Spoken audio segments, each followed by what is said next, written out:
এক গ্রামে থাকত কানাই নামের এক মজার লোক।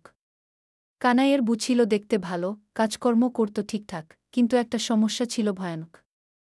সে সারাক্ষণ কি ধুস ধাস কি করে পাত দিত। দিনে না হয় সহ্য করা যেত, রাতে ঘুমের মধ্যে এমন আওয়াজ হতো যে বাড়ির ছাগল মুরগিও ভয় পেত।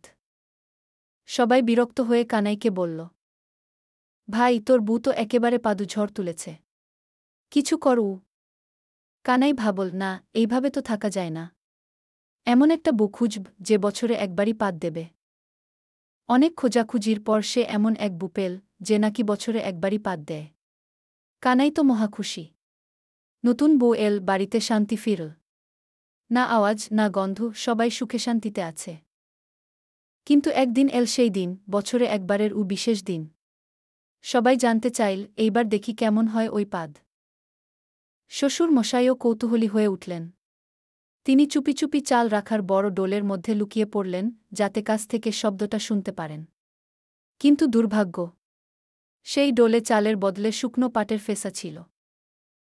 বউ একটু গম্ভীর হয়ে বসে বলল, সময় হয়েছে।